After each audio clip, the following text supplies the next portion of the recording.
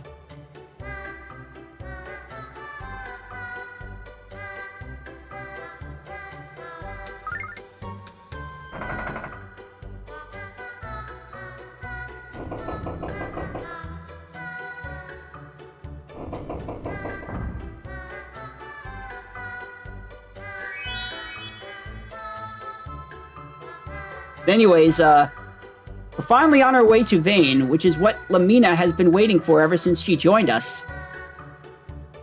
He's gonna try to get us to quit our mission and join the Magic Guild. But apparently there are some bigger problems going on in Vane right now.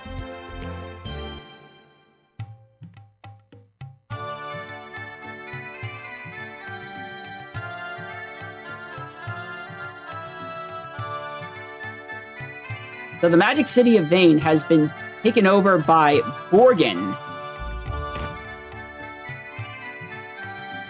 a former student of the Magic Guild of Vane.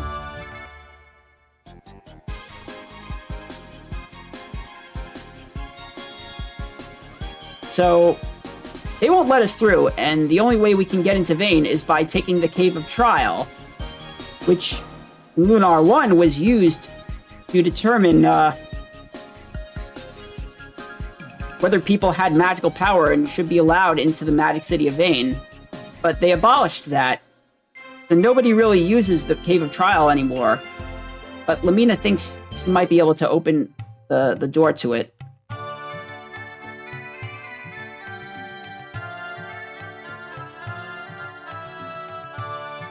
And by door, I mean the spring of transmission.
Alright, we made it into Vane. And this is where we're gonna meet Organ and see how big of a problem he is.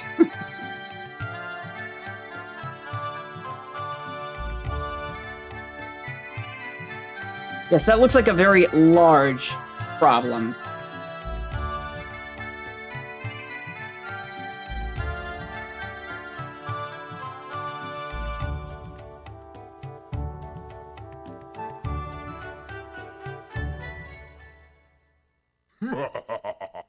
Oh, look what we have here. Lamina, junior premier of the guild. Remember me? I'm Borgen, creator of Neovane and the most powerful wizard in the world. Ring a bell, Dumpling? I thought it might bring back a few fond memories. Oh, I remember. I could never forget a face as obesely grotesque as yours. I told you Vane was off limits. Get out of here!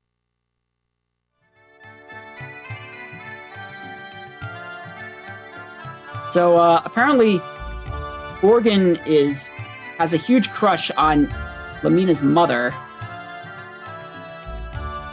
And, he's decided that he's going to force, Miria, Lamina's mother, to marry him. Best way to force a woman to marry them? Abduction. Also, Borgen plans to completely change Vane and make himself the leader of his own magic guild. Or not really change Vane, but he wants to basically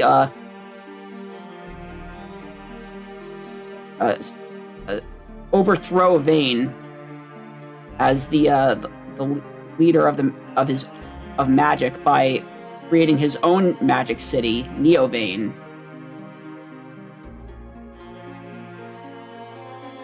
You also can't open any of these chests until after this dialogue coming up. You do it while Lamina is in the party, she will tell you, oh, you can't open that, it's mine. And if you do it before talking to Lamina here, Ruby will tell you, oh, I don't think Lamina would like that.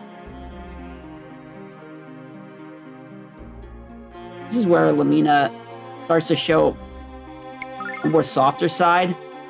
She's not as greedy as she appeared to be. She's actually, the reason she's so obsessed with money is because she's trying to rebuild the Vane Magic Guild.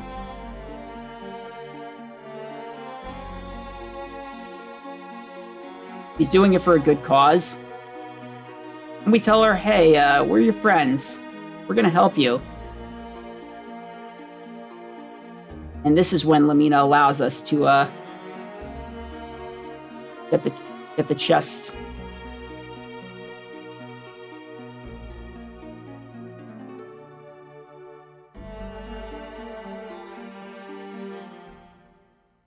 There's actually an extra cutscene here in the Sega CD version where you see Lamina crying and she's like, oh, I just had something in my eye. And in this version they changed it to a small dialogue line.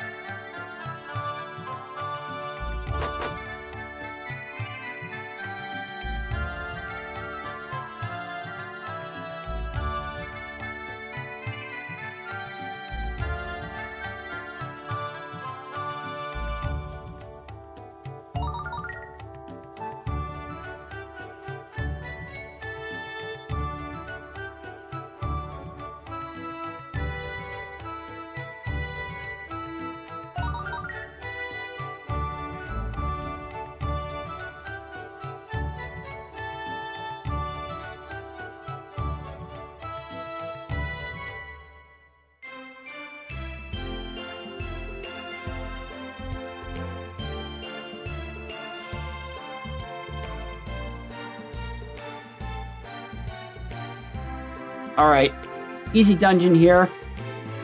All the enemies use short-range attacks. And there's not a lot of them, so it's possible to get through here without an encounter.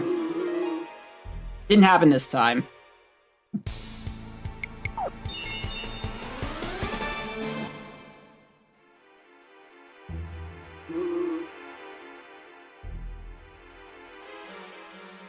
Actually, never mind. There is one encounter you always get on this screen.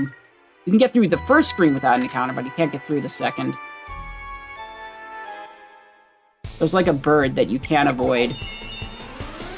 Unless, maybe if you have iframes.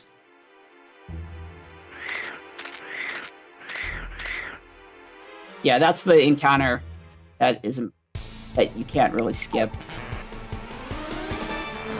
But it's a safe encounter.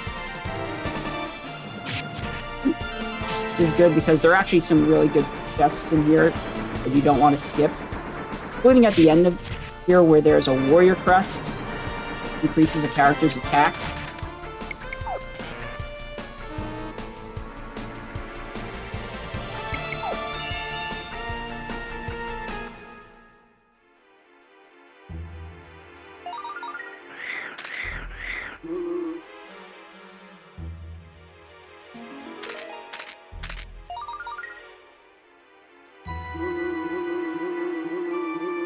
I don't think I'm avoiding that.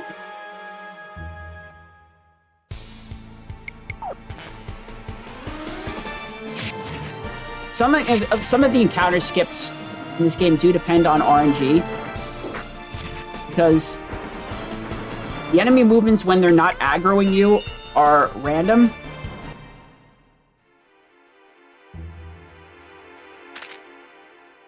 Basically, enemies, they have a movement range and an aggro zone. The movement range determines like where they can actually move to. An aggro zone is like how close you have to be to them before they start aggroing you. And their movement until you aggro them is random. They like move in multiple parts. There are multiple patterns they can move in. When they're aggroing you, usually they follow a direct movement pattern based on your position. However, some enemies do have some random aggro movements. But anyways, time for more nudity.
Who's there?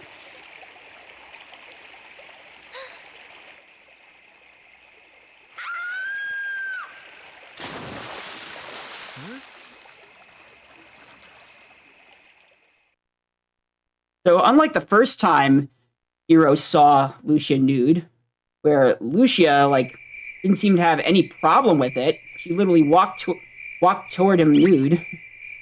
This time, Lucia is actually embarrassed when Hiro finds her taking a bath. And Hiro doesn't quite understand why, since she was fine with it earlier. It shows how Lucia's personality has changed as she has journeyed with humans.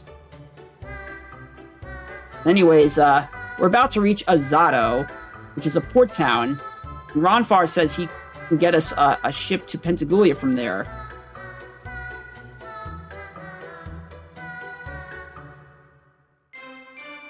Oh. Almost went the wrong direction.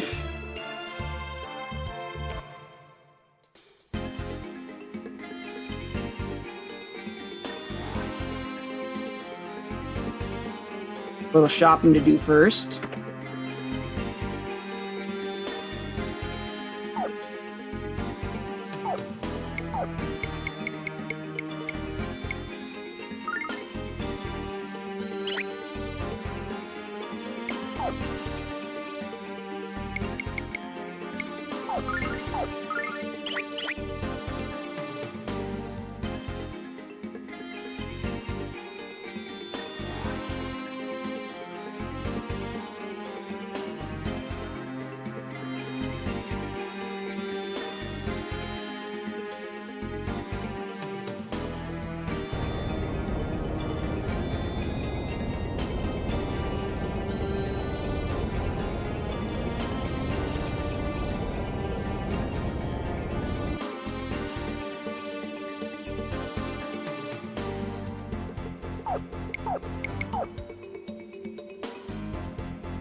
So anyways, we go here to see the High Priest. But apparently the High Priest Balls was dismissed because he didn't obey the teachings of Althena's Chosen.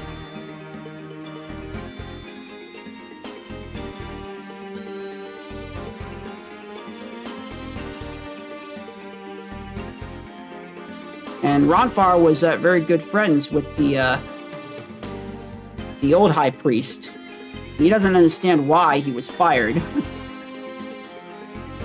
But we're gonna go find him in his house.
So we find Balls, who's going to tell us about how all of the people in this town are being mistreated by Althena's Chosen, who in this town are under the rule of Mari, Ronfar's ex-girlfriend.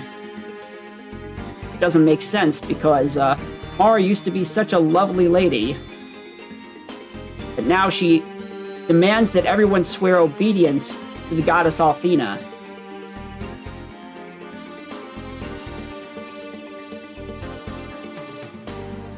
Also, Balls has a child named Porum, like the kid Porum from Final Fantasy IV. But anyways, we tell Balls that we need a ship to get to Pentagoulia, and he tells us that the ship should be docked at Azado during nighttime.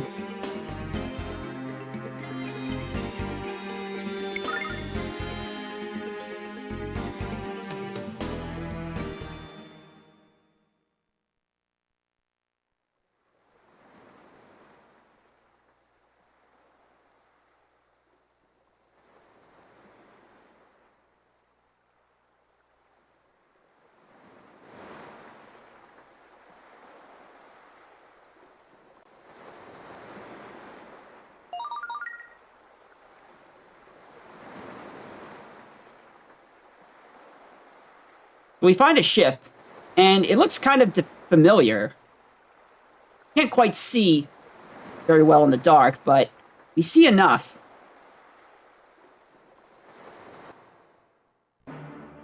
Oh, look, it was the dragon ship Destiny, and we've finally been captured by Leo.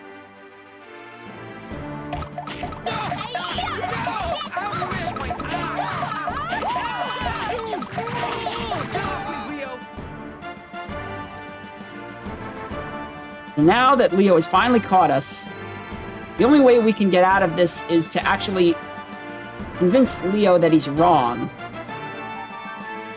we try to explain that the people in this town have been mistreated by Althena's Chosen. Leo doesn't believe us until he actually sees it.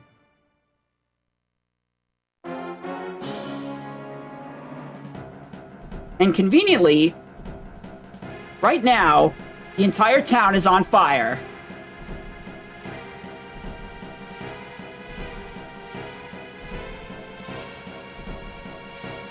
Leo, he's not a bad guy.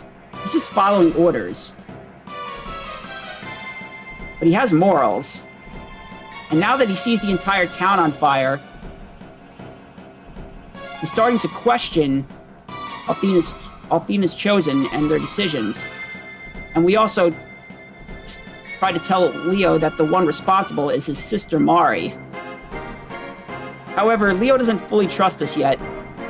So, he's going to take Hiro and Ronfar to solve this problem while the girls have to stay here trapped in ropes. Because it's a 90s game. There has to be a moment where girls aren't allowed to fight, right?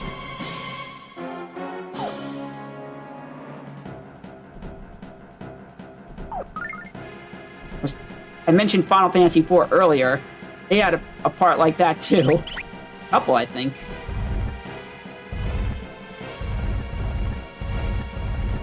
Can I get this? Yes! Got the skip.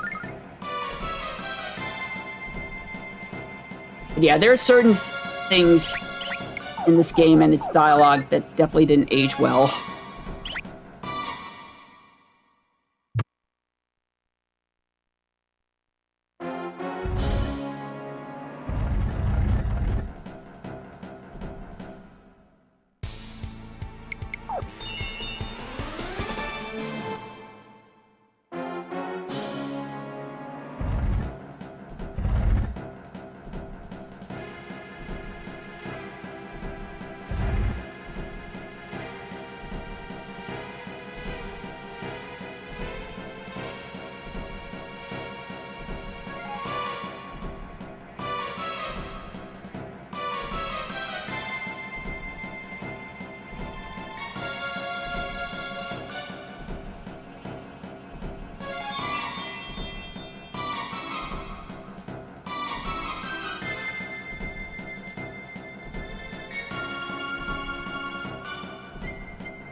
So this is where Leo finally starts to realize that maybe Althena's Chosen isn't really protecting the people of Lunar after all.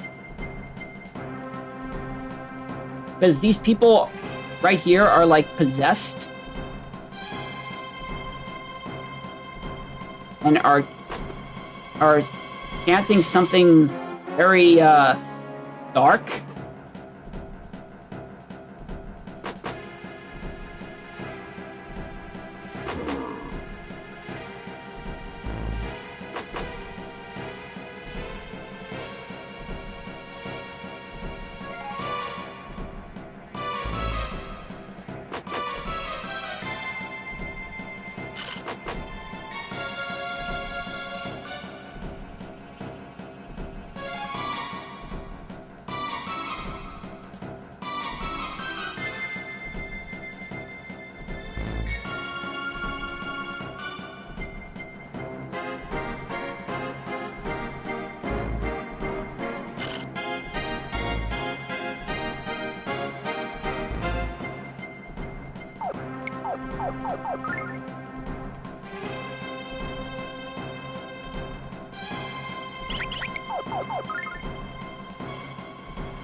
So, now we're going to fight the fire that is burning over the town, which takes the form of a firebird.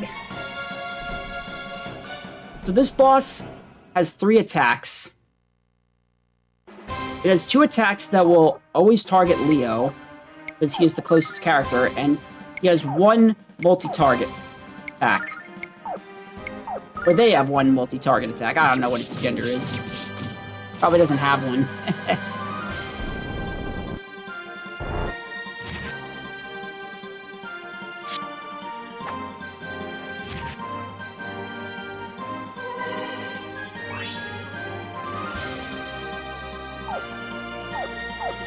But I just have to be careful when it uses multi-target attacks.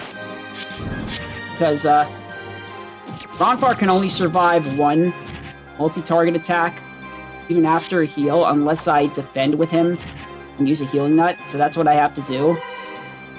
If they decide to do 2 multi-target attacks in a row, this is 1.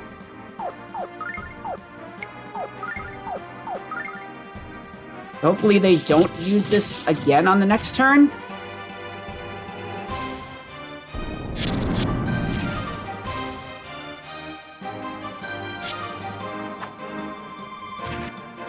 But otherwise, it's just use Pose Sword and Flash Sword till they die.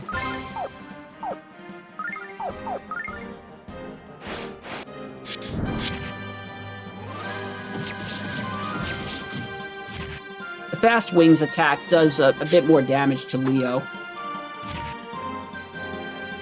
Leo has a lot of HP, so it shouldn't be a concern.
This is actually one of the few bosses in the game that has a completely random pattern, I think.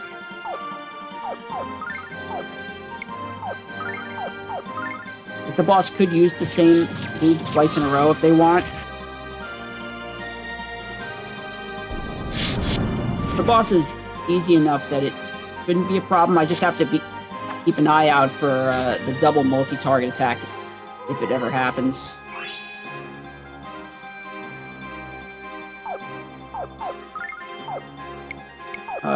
Oh yeah. After one multi-target attack, you still have to do Calmlet in case you get another target attack later. But otherwise, I want to try and save MP on Ronfar.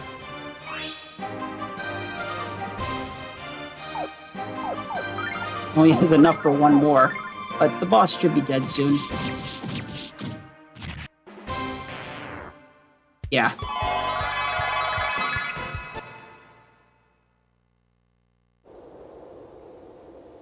So we've stopped the fire.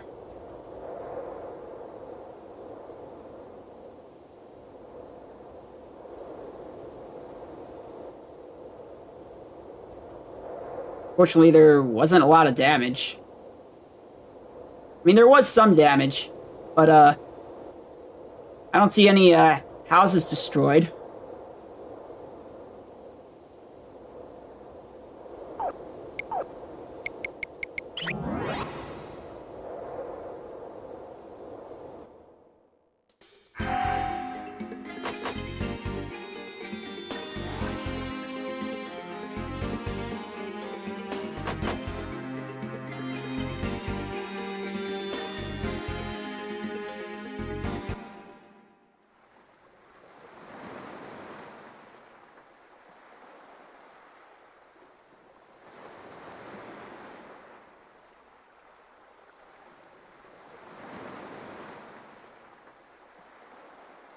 This is the part where Leo apologizes for having not trusted Ronfar and Hero. However, he still has a duty to assassinate the Destroyer. But he decides not to fulfill his mission and instead sentences himself to execution because he doesn't trust Althena's Chosen anymore. Well, well, brother. It appears you've become soft in your old age. What?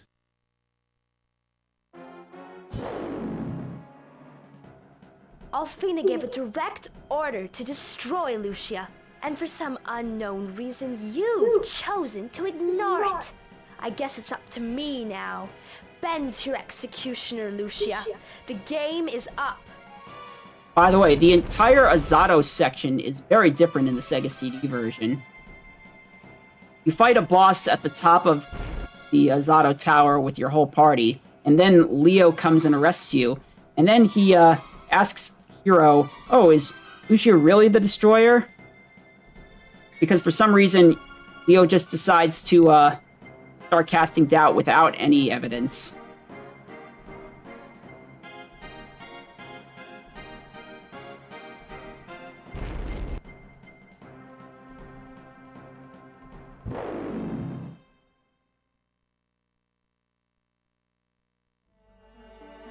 But anyways, we just met Leo's sister and Ronfar's ex-girlfriend, who has completely turned evil and has gained the power to appear and disappear in a flame.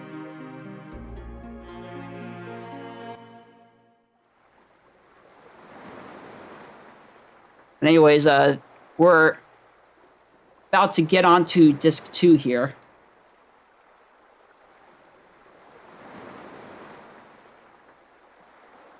But Leo has decided to allow Lucia to meet with the goddess Althena. And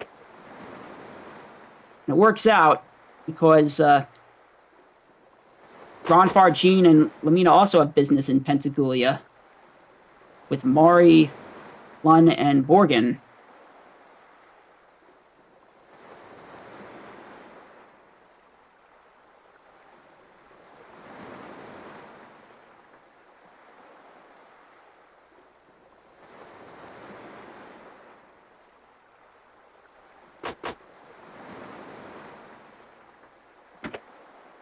anyways, Hero sees Lucia alone at the deck of the Destiny, and he wants some private time with Lucia. So he asks Ruby to let him have this one opportunity to be on a boat like an adventurer all by himself. And he has to lie to Ruby about the reason because Ruby is jealous of Lucia.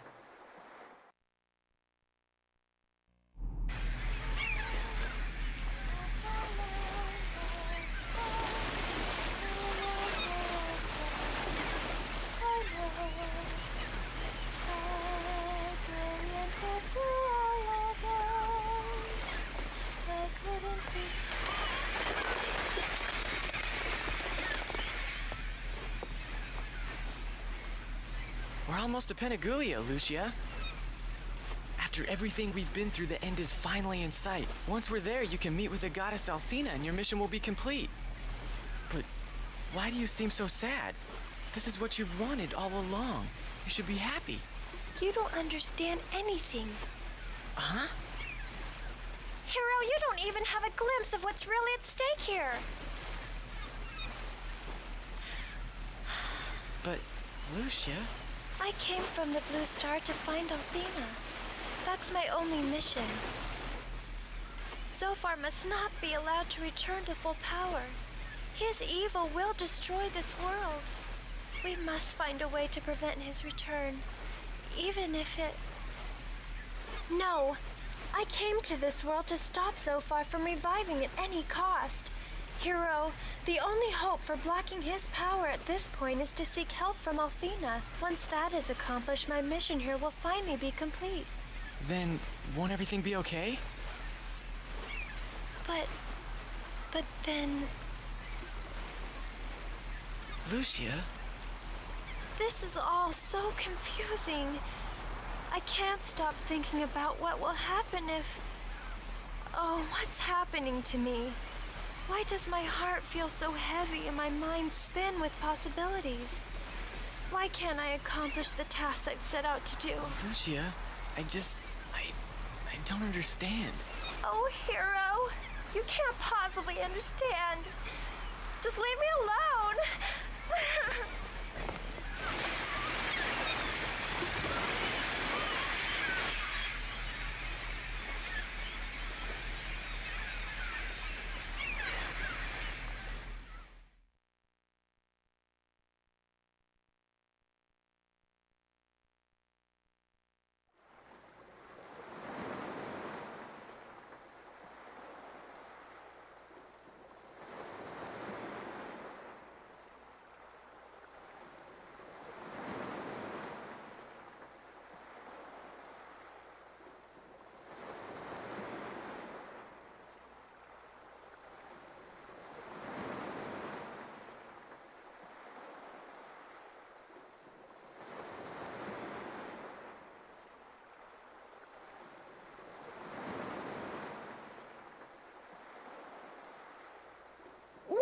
Whoa!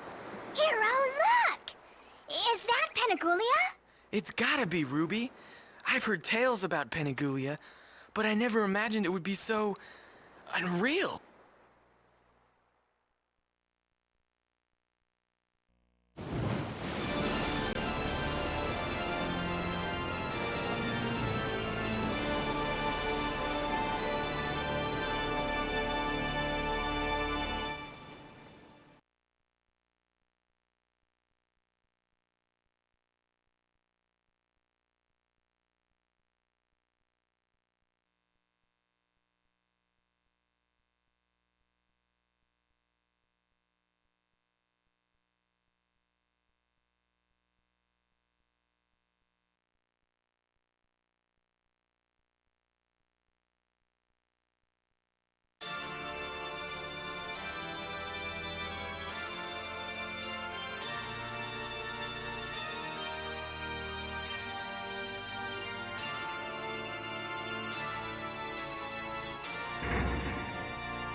Welcome to Pentagoulia. I'm impressed with your cunning and resolve.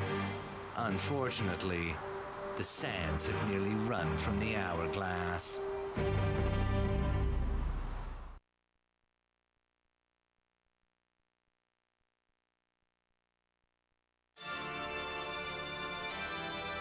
So apparently Galleon has become a Dragon Master.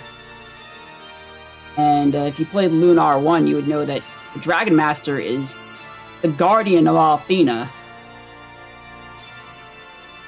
However, Galleon in Lunar 1 tried to control Althena and fought against the Dragon Master Alex.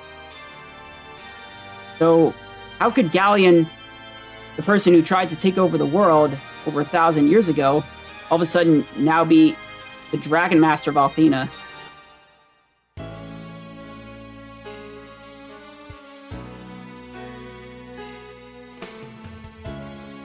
Anyways,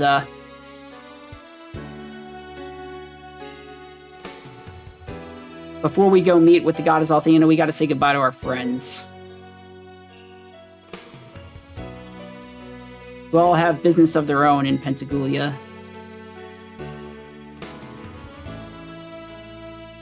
Bonfire wants to reconcile with Mari. Amina wants to save her mother from Borgin.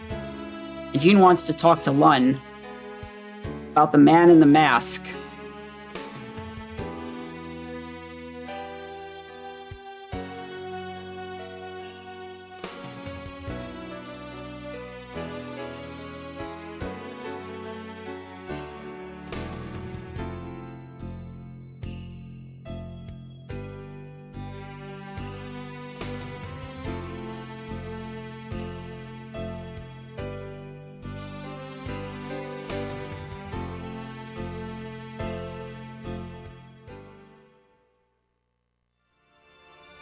So this is what we think is the end of our journey with Lucia, because she's finally about to meet the goddess Althena.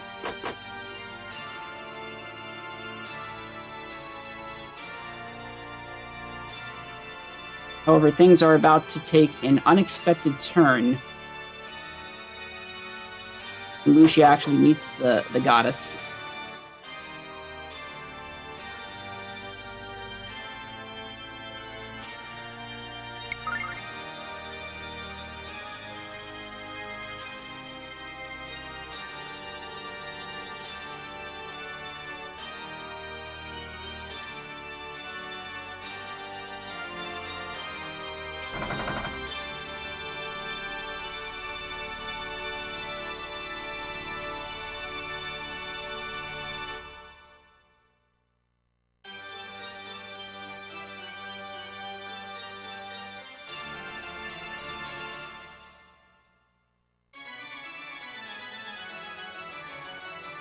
So before we even see the goddess Althena, Lucia already senses something wrong.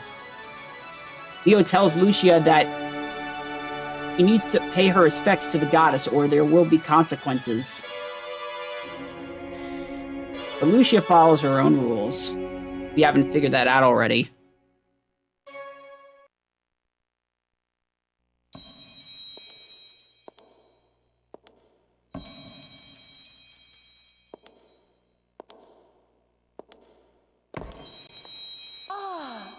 Lucia from the Blue Star. I know you have traveled very far to visit me. Your journey was difficult, more than it had to be. Accept my apology as I welcome you to Pentagoulia. Speak up, my dear. You are not Althena. Who are you?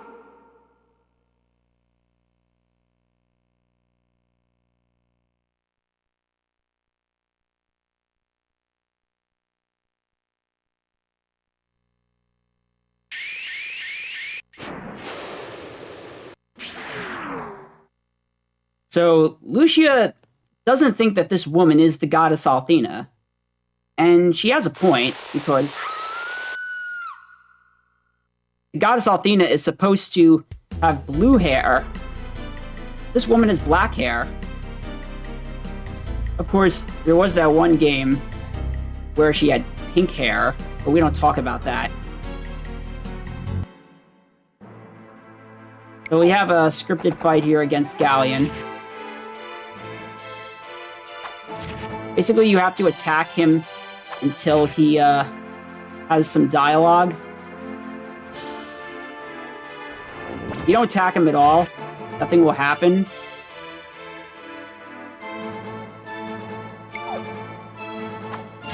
But once you get the second lines of dialogue, where he takes away all of your magic, or no, never mind, he did that the first time. When he actually takes out his sword, that's when you can defend. That's when he's actually going to start doing damage. And you're not going to win the fight, so you might as well just save some time here. Not wasting time attacking. Galleon will actually do the same amount of damage when you're defending as if you weren't defending. Normally defend reduces damage.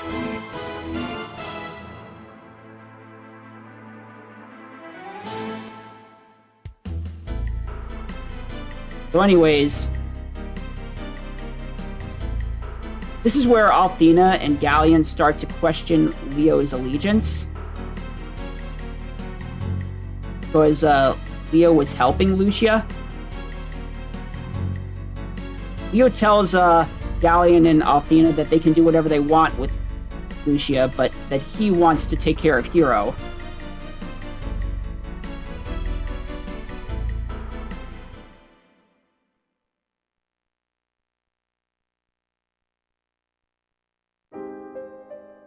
And now we're in a prison, and not just any prison, a prison probably 100 feet in the air. And the bars are like electrified. Even poor Ruby is too scared to squeeze through because she'll get shocked. We could really use a miracle right now.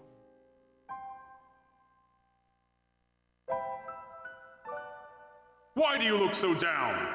Never give up.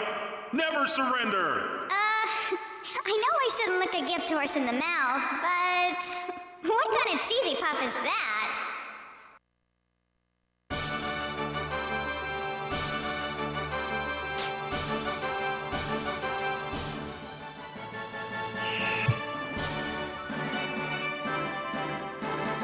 Oh my! It's Mystere! The greatest hero in all of Lunar! Born protector of justice! And he's come to save us! And he's totally not Leo in a mask.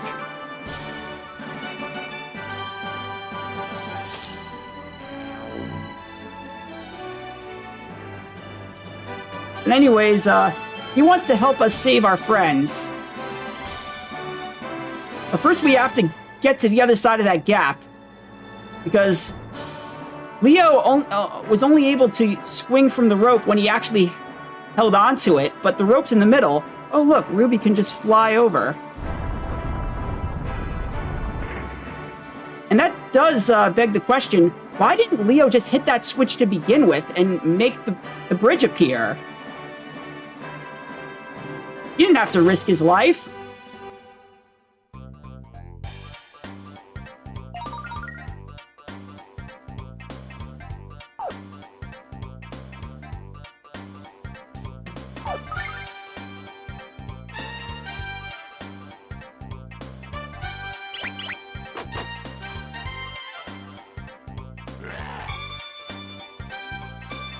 Oh, I almost had it, but I think I went into, like, the doorway by mistake.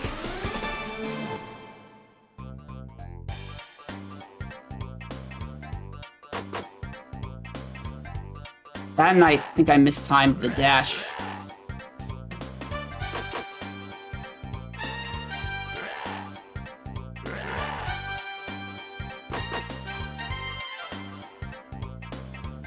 So we're about to head into the Pentaglia Underground. You can get your party members in any order here.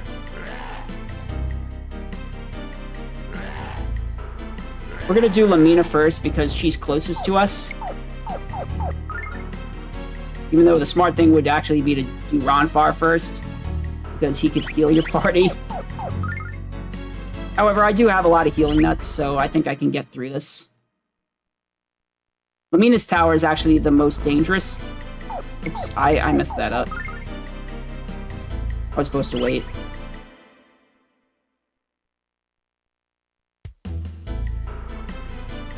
Yeah, wait for the teleport. You can just barely see the head of that enemy. They'll either teleport back or they'll teleport, like, out front, outside of that narrow area. If they do the latter, you can just dash by them, but if they do the former, you'll have to take the encounter. However, you can take the encounter closer to the next enemy and use iframes to avoid the next encounter.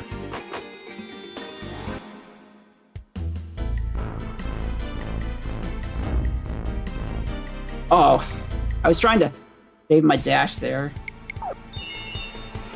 I was waiting for the teleport on the far enemy.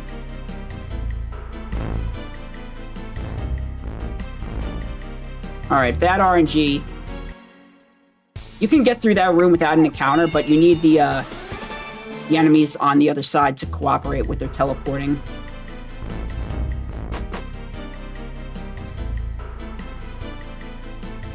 Okay, I'm not getting past that.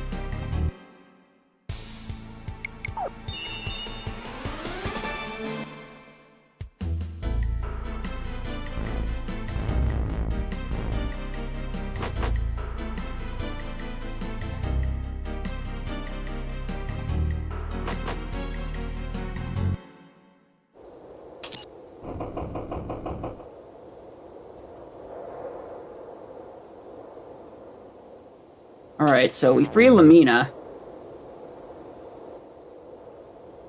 He tells us of what happened between her and Borgin.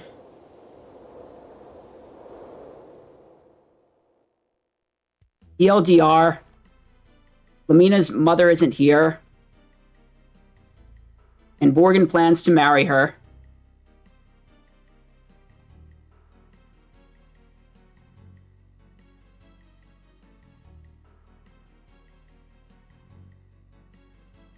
But anyways, once I get out of the black tower, this dungeon should get a bit easier. Because the enemies in the blue tower and the red tower only use short-range attacks. And now that I have 3 party members, I can do that barrier formation, make sure one of my party members doesn't take damage. But I'm going to wait until I get past a certain enemy before putting him in that formation, because the enemies in this tower use zone attacks, which will damage multiple party members if they're close to each other.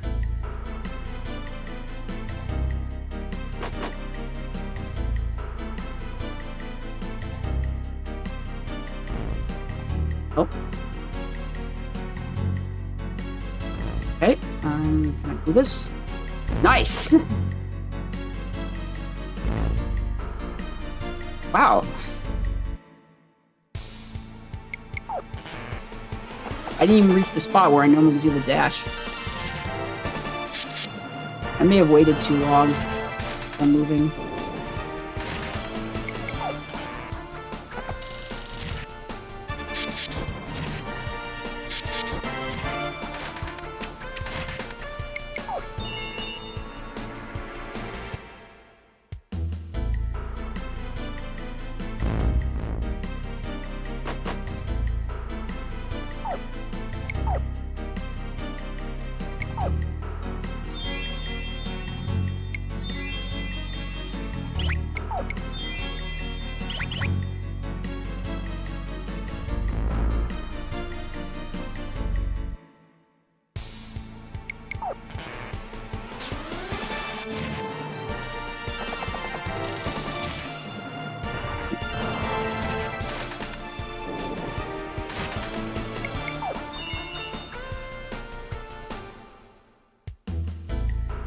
Yeah, his name changes in the party at this point, and also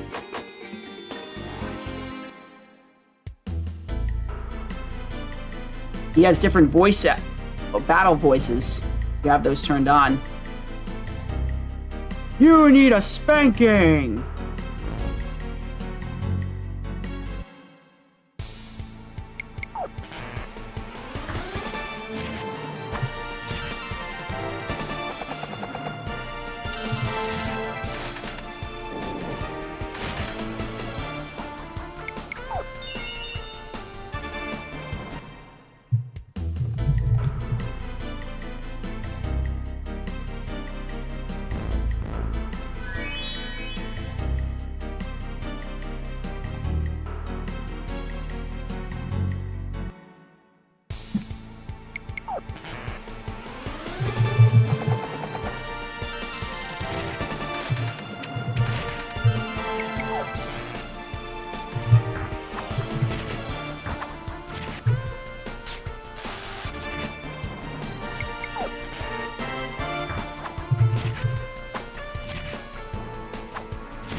So one thing you might notice about the enemies in this dungeon is they look exactly the same as the ones we fought in the Meridian sewers. You know, the Shadow Cult members.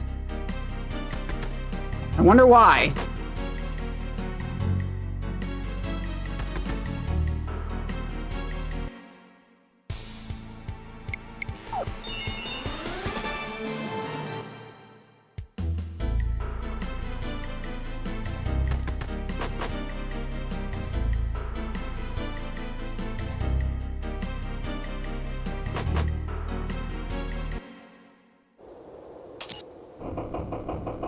Now we're going to rescue Jean, and we're going to learn a certain truth about the leader of the Shadow Dragon cult.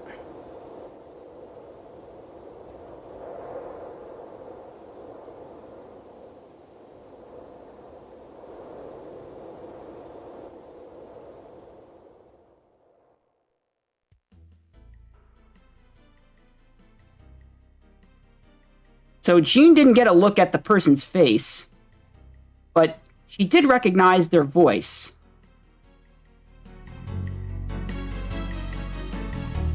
Oh, what a surprise. Lun was the leader of the Shadow Dragon cult all along.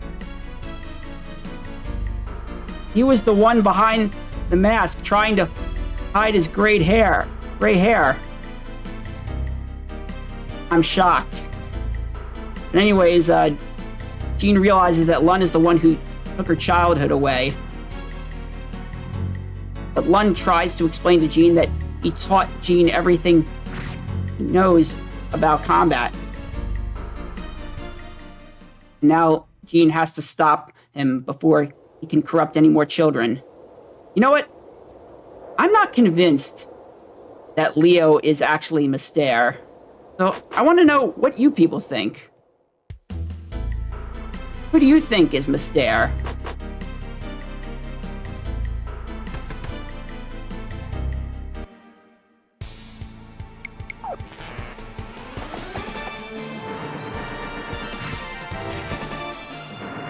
I mean, we know he has pointy ears. There are quite a few people who have pointy ears.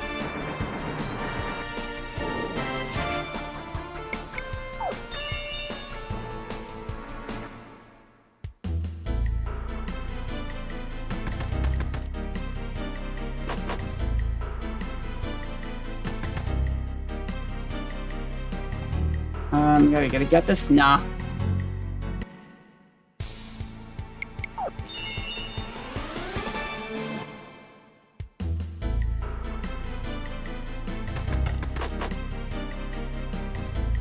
Could be Galleon. I mean, Galleon did save us from Leo earlier. I don't know why I went back in there. I forgot. You can't avoid this.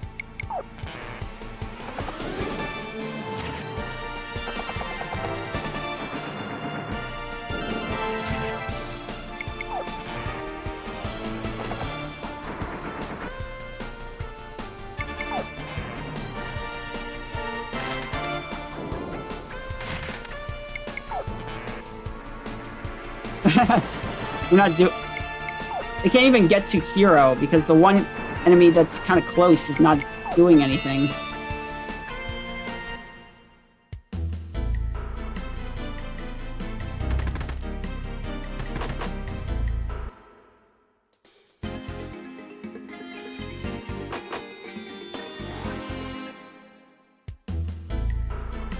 All right, there are two methods I can do this, but the easier method is just to take this encounter and then take it again. You can draw this enemy out and then take the encounter to avoid the next one. And that can take a bit, but it is faster if you don't get a first try flee when it actually forcing the encounter.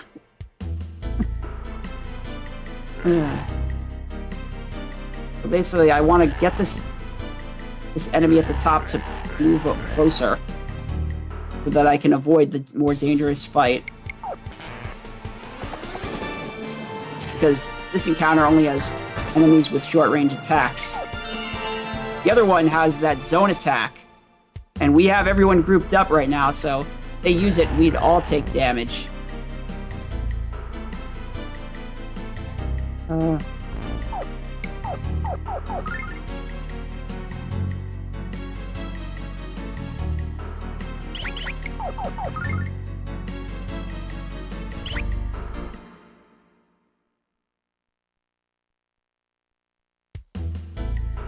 Oh, wow, I was literally right on the spawn point. Should have needed to go a little bit further up.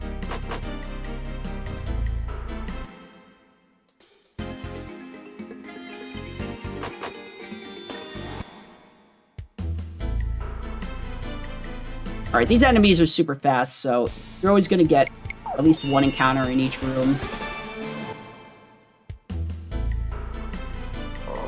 But if you're not fast, and if you don't execute the dash well, you might get two encounters. Certainly on this screen. I think that getting two encounters on this screen is more likely to happen on the exit, though.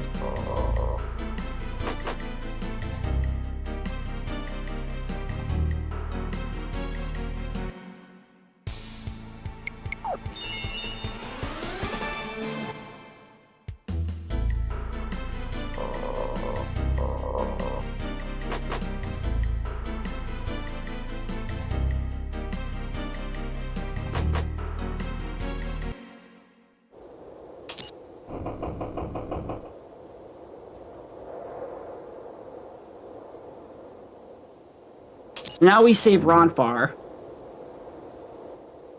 And we get a little better idea of what happened between him and Maury. So Maury was very sick once upon a time. And in order to cure her of a disease, Ronfar gave her a potion. But supposedly that potion is the reason why Maury is so evil now.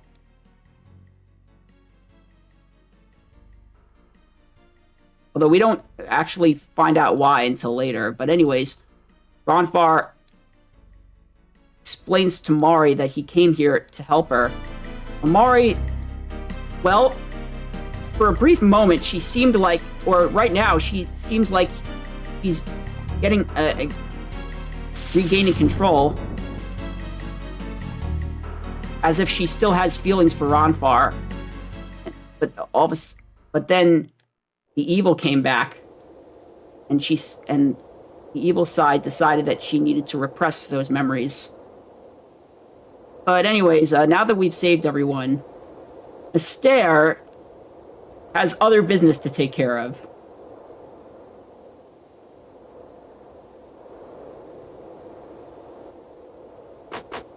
And apparently all of you thought the Astaire was Ignatius. And it probably is.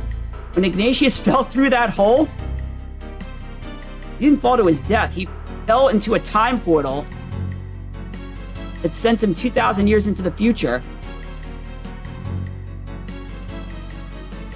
And he ended up with amnesia.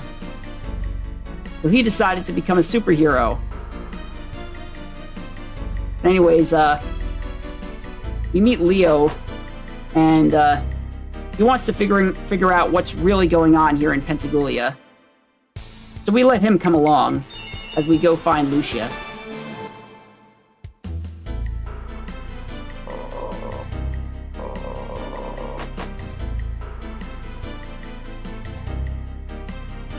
Try to get this.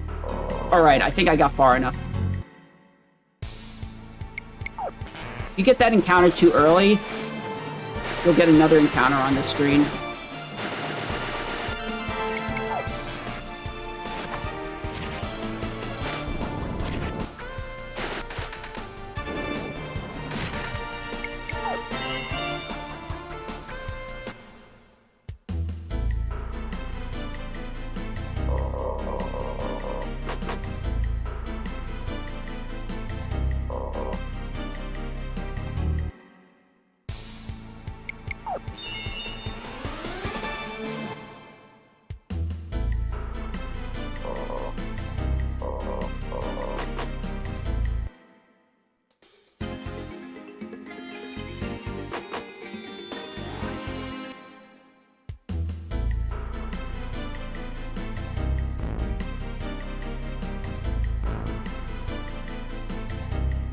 Alright.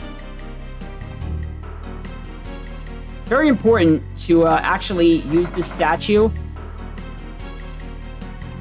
Leo has taken any damage.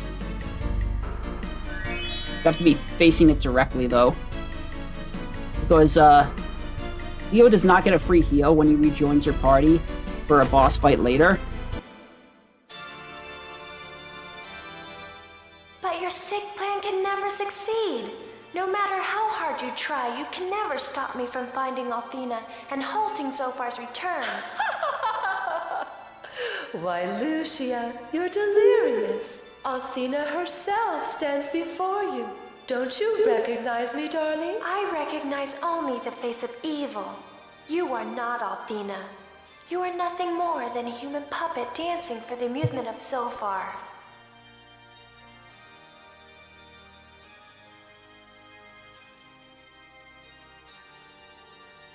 So, what we're learning now is that the woman who claims to be the goddess Althena is actually working for Zophar.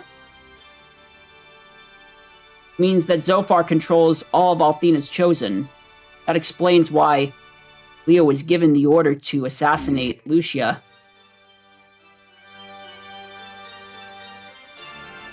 And this is where Leo is starting to realize that he is fighting for the wrong side.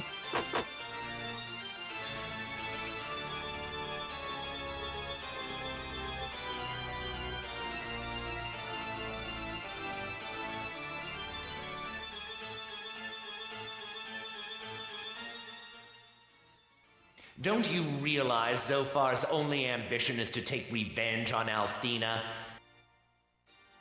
He brought me back from the Netherworld knowing that I too had a score to settle with her, and would sell my eternal soul for a chance to take revenge on the world that ruined me. But how can he hope to...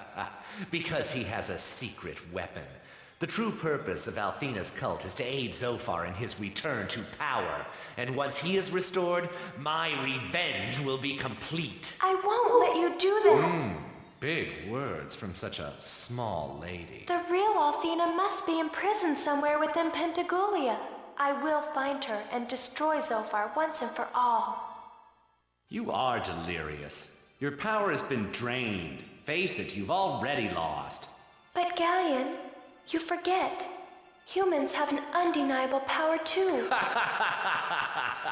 You mean to say that you're counting on the power of humans to save Althena and fuel your offense against Zophar? That plan is even more pathetic than I had hoped. You might as well kiss your precious blue star goodbye right now, Lucia. Do not underestimate humanity's power. So tell me, what will become of this world once you've used the humans and cast them aside? They'll be...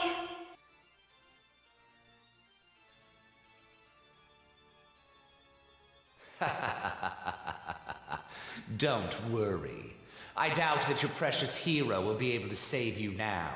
So the question is, shall we say, moot?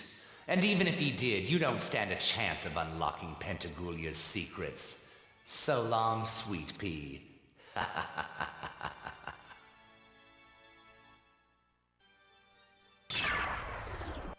Hero will come. I will escape Galleon. The Chosen. A cult. A tool of deception? I cannot believe it to be so. If the true objective of the Chosen is to revive Zophar, I am fighting for evil. I cannot believe such a thing to be true. I must find the goddess Althena and address her directly. Wait, Leo, no!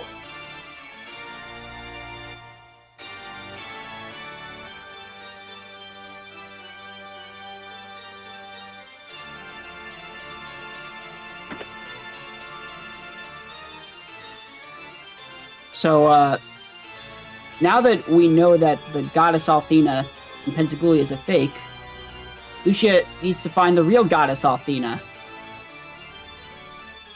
And she seems to have an idea of where she might be. Because Lucia can just sense Althena's magical power.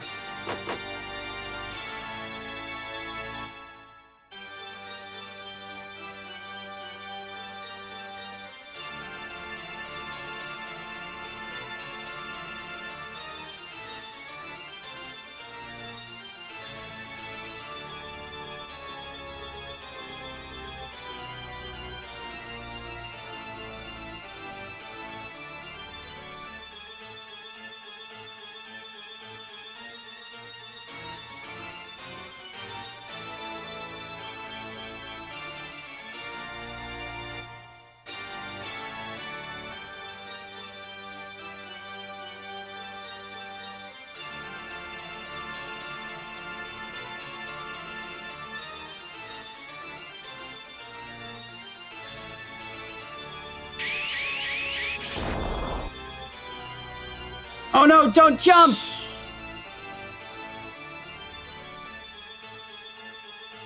Well, now I guess we have to jump.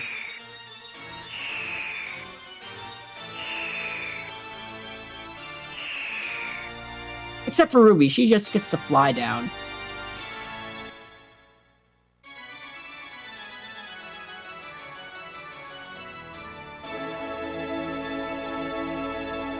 It's okay, because in Lunar,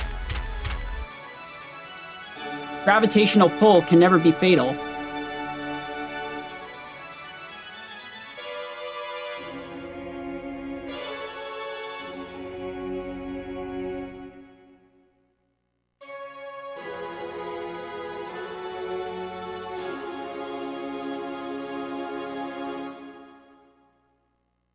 Anyways, you find a fifth tower where Althena is supposedly imprisoned, but it's sealed.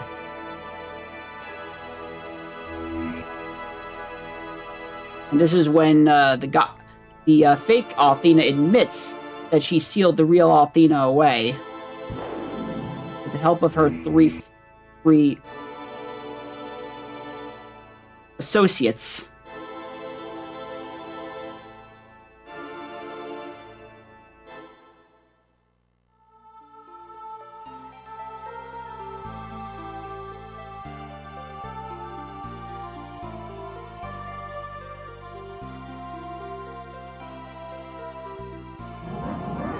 Or rather, it was Galleon who stole the aura of the 4 dragons and then gave them to Althena's Chosen. They're just guarding it from Lucia.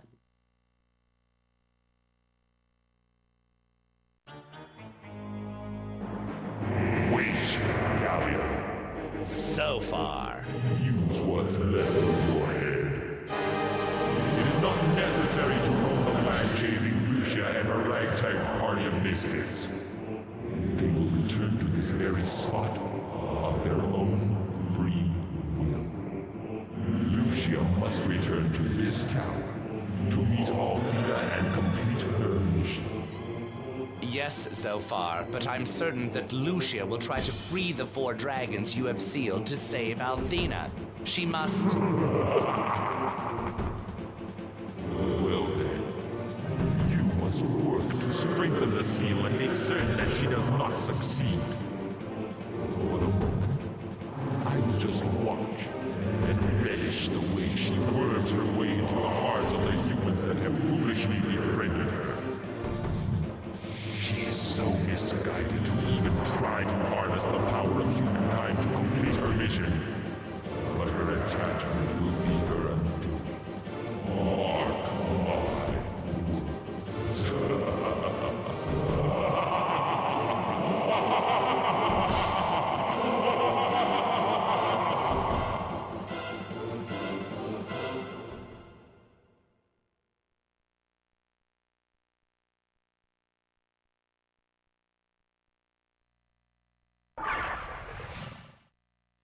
So anyways, we were saved just in time by the white dragon wings that Null gave us. And this is when Ruby learns that she is actually the red dragon. And her aura was stolen either before she was born or when she was very little.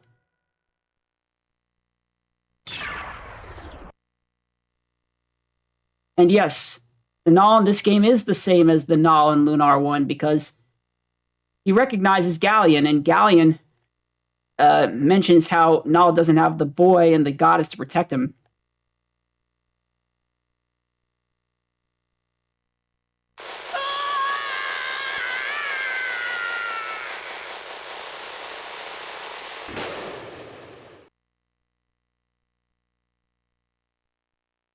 And so Galleon stole the power of the 4 dragons because Zophar revived Galleon to help him conquer the world.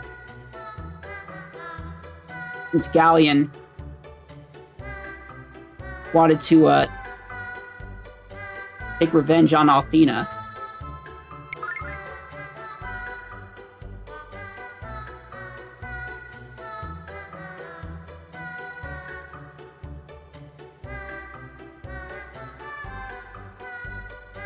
So now, throughout Disc 2, we're going to be gathering all the Dragon Aura and freeing the dragons. To get the Dragon Aura, we have to defeat the 4 members of Althena's Chosen. And it just so happens that Ronfar, Jean, and Mina all have business with 3 of Althena's Chosen. And the 4th appears to have joined our side already. So, we're gonna go talk to Leo so that he can just give us the White Dragon Aura, right?